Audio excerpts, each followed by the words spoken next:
Bon dia. Des de l'Agència Catalana de Turisme estem compromesos amb la millora de la qualitat percebuda i la satisfacció de les persones que ens visiten amb motivació cultural i augmentar així les recomanacions positives de la nostra destinació. Per aquest motiu, hem elaborat una infografia de reputació online de Catalunya en clau de turisme cultural dels anys 2023 i 2024. Sabem que la recomanació a través del boca-orella és un canal essencial en la presa de decisions de les persones a l'hora de triar una destinació. Per això, és fonamental treballar la satisfacció i recomanació d'aquests turistes un cop són a la destinació. A les dues infografies de reputació online de Catalunya en clau de turisme cultural hi trobareu aspectes tan interessants com puntuació i sentiment. Observem que en turisme cultural resultem millor puntuats en relació a la puntuació global de Catalunya. El perfil de les persones que ens valoren són les que viatgen per motius de negocis o de manera individual qui millor ens puntuen, tant el 2023 com el 2024.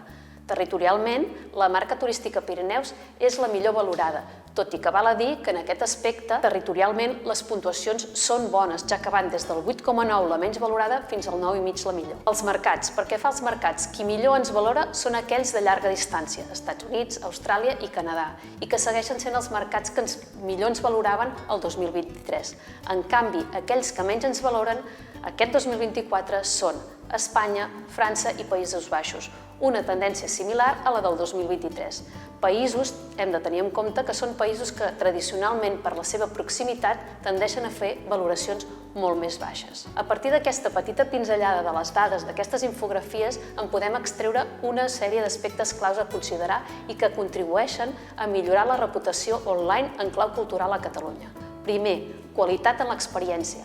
Hem de garantir una experiència satisfactòria des que els turistes arriben a casa nostra fins que se'n van, amb una atenció personalitzada, serveis de qualitat i una actitud acollidora. En segon lloc, innovació en l'experiència a la destinació. Per mantenir-nos al dia i superar les expectatives dels turistes que ens visiten, és important crear experiències personalitzades i que s'ajustin a les seves necessitats.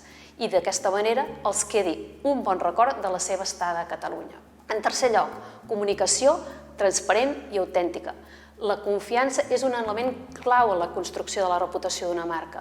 Comunicant de manera transparent i autèntica els nostres valors i els nostres compromisos amb una presència especial en l'àmbit digital és el que ens ajuda a captar i satisfer els turistes en perfil cultural.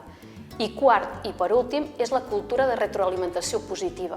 Per millorar de manera contínua és fonamental recollir i respondre tot el que pensen els clients, el seu comportament i les seves cerques. Per això és important tenir, per exemple, les dades dels cercadors com Google o com Bing actualitzades i respondre a aquells comentaris o queixes que ens arribin des de qualsevol àmbit. Nosaltres, per això, sabem que molts de vosaltres ja ho esteu treballant i ho gestioneu, però volem fer un especial incís en aquest punt perquè és el que fa que conjuntament puguem contribuir a millorar la puntuació global any rere any. Us animem a consultar aquestes infografies a la plataforma b2b.catalunya.com a l'apartat de l'Intel·Tour.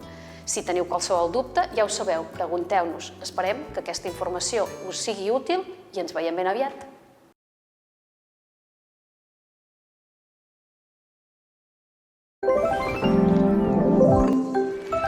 Catalunya.